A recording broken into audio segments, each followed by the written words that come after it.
BCom part second के विद्यार्थियों का कॉरपोरेट अकाउंटिंग की क्लास में स्वागत है। प्रिय विद्यार्थियों, अभी तक हमने कंपनियों के अंतिम खाते और प्रबंधकीय पारस्परिक के बारे में अध्ययन किया। कंपनी द्वारा लाभ हानि विवरण बनाने के पश्चात जो शुद्ध लाभ होते हैं, उन लाभों को में से कंपनी कुछ लाभ विभिन्न संचयों में हस्तांतरित कर देती है, कुछ अंशधारियों में लाभांश के रूप में बांटती है और कुछ का पूंजीकरण करके बोनस अंशों का निर्गमन करती है। इन्हीं कार्यों को हम लाभों का निस्तारण और लाभों का पूंजीकरण कहते हैं। लाभों का निपटारा या नियोजन से तात्पर्य जो है लाभों के उपयोग से है। इस कार्य हेतु पहले कंपनी लाभ हानि नियोजन खाता तैयार करती थी और लाभ हानि नियोजन खाते में को इस हिसाब से तैयार करती थी कि जिसमें ऐसी मदें जो लाभों में से चार्ज करनी थी और ऐसी मदें जो नियोजन की थी के बीच में एक स्पष्ट विभाजन की रेखा खींचनी पड़ती थी। जिन मदों को लाभ हानि नियोजन खाते में दिखाया जाता था, उन्हें रेखा से नीचे बिलो द लाइन की मदों से संबोधित किया जाता था। जो मदें लाभ हानि खाते के मुख्य भाग में दिखाई जाती थी, उन्हें रेखा से ऊपर अबोव द लाइन के नाम से संबोधित किया जाता था। 31 मार्च 2011 के बाद समाप्त हुए वित्तीय वर्षों के लिए अब लाभों के आवंटन और नियोजन के लिए लाभ हानि खाते के स्थान पर लाभ हानि विवरण चिट्ठे के साथ संलग्न टिप्पणी के रूप में बनाया जाता है। इसमें नियोजन की मद का वर्णन नहीं है। अनुसूचित 3 में रेखा से नीचे बिलो द लाइन समायोजनों को चिट्ठे में संचय और आधिक्य शीर्षक में समायोजित किया जाएगा। संचय और आधिक्य शीर्षक में भी मुख्य रूप से लाभ हानि विवरण शेष का नियोजन आधिक्य यानी सरप्लस शीर्षक में ले जाया गया है और वहां पर नियोजन की मदें लिखी गई है। एक कंपनी अपने शुद्ध लाभों का बंटवारा या नियोजन निम्नलिखित प्रकार से कर सकती है, जिसमें पहला है विभिन्न संचयों में हस्तांतरण, ट्रांसफर टू रिजर्व। दूसरा है अंशधारियों को लाभांश वितरण। तीसरा अंशधारियों को बोनस वितरण। तो आज हम विभिन्न संचयों में हस्तांतरण और अंशधारियों को लाभांश वितरण से संबंधित जो है नियमों के बारे में जानकारी प्राप्त करेंगे।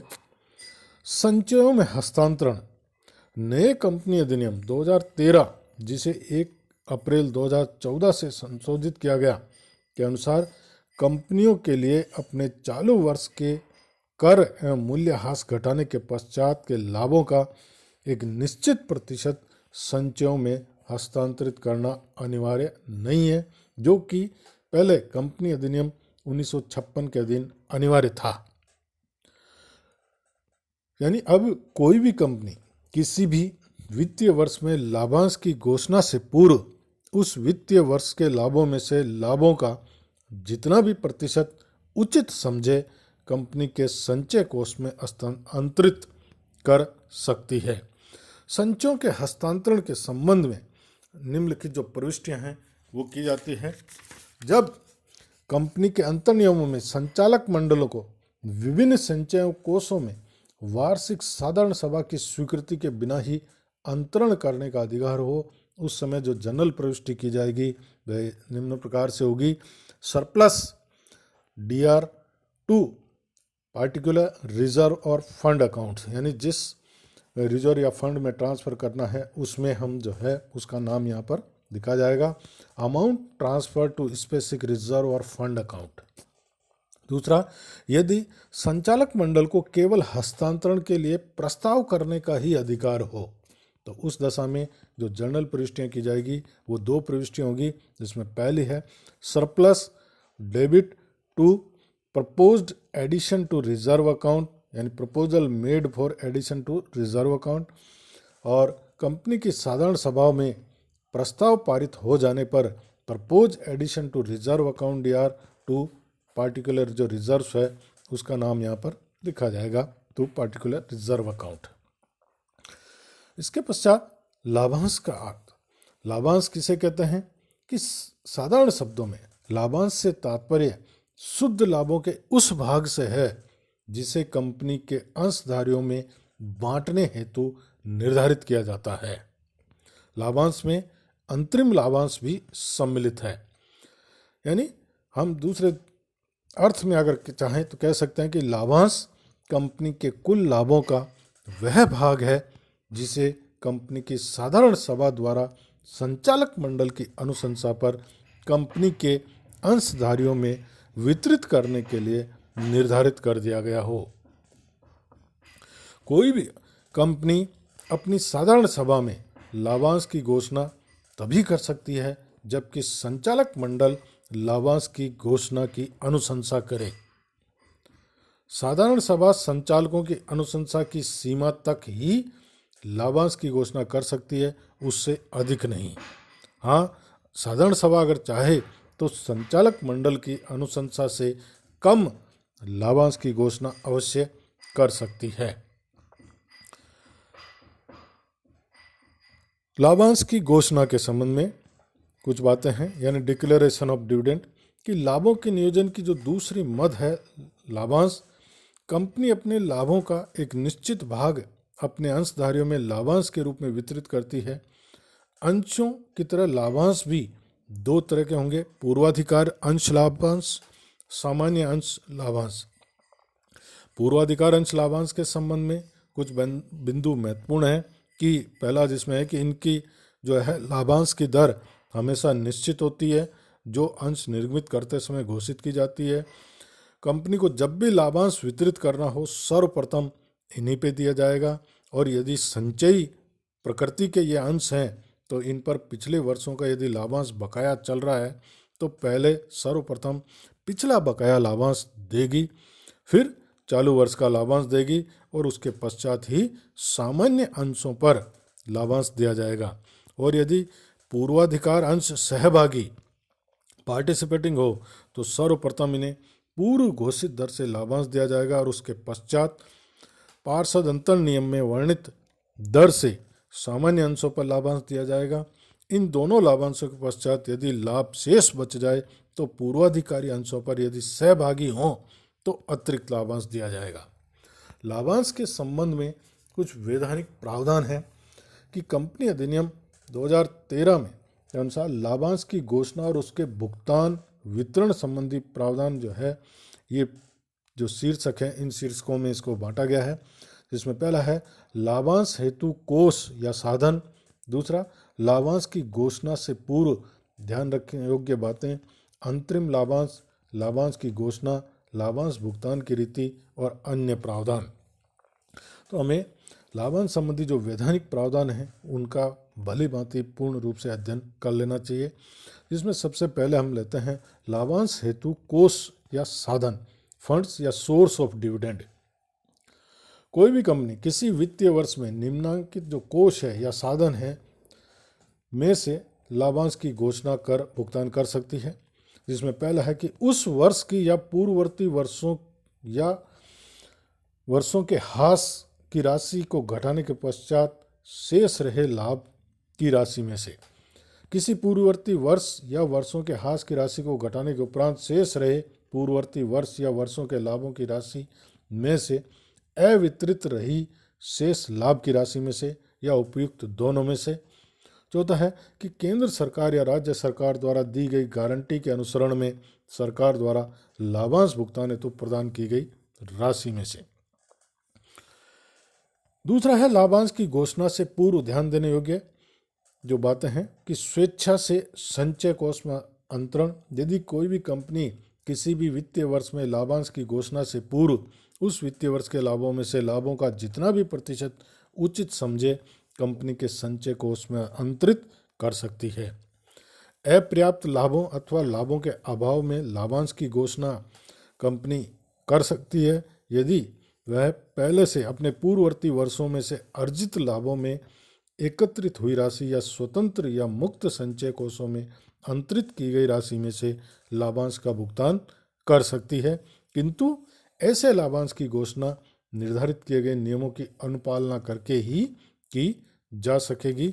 इसके संबंध में जो है कंपनी मामलात मंत्रालय द्वारा कुछ नियम बनाए गए हैं, उन नियमों को ध्यान में रखना होगा।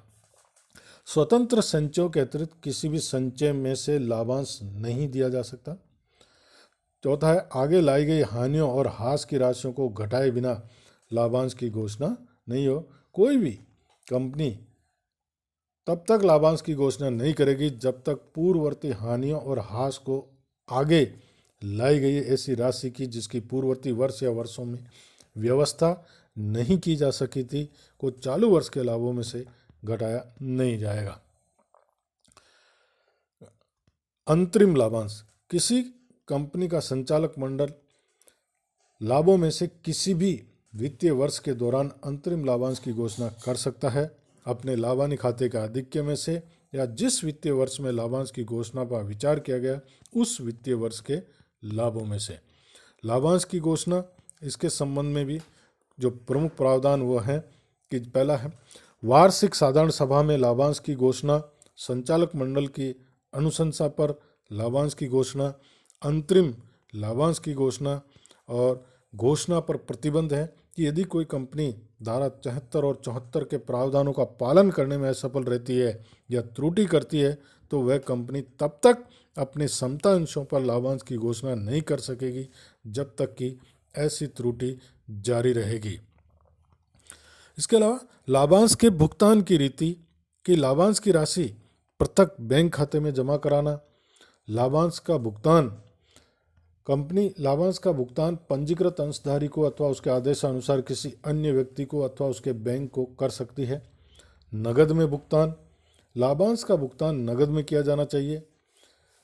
नकद में लाभांश का भुगतान चेक या लाभांश अधिपत्र डिविडेंड वारंट से अथवा किसी भी इलेक्ट्रॉनिक माध्यम से किया जा सकता है।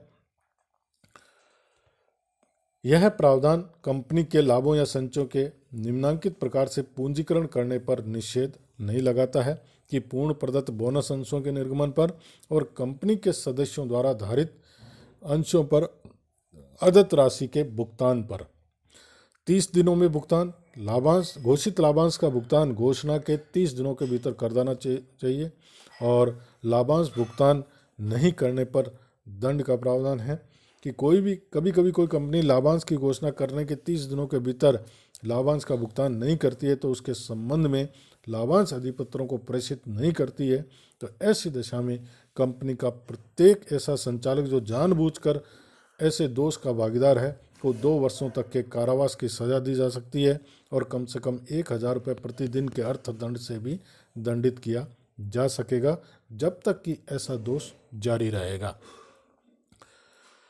तो ये कुछ जो प्रावधान थे।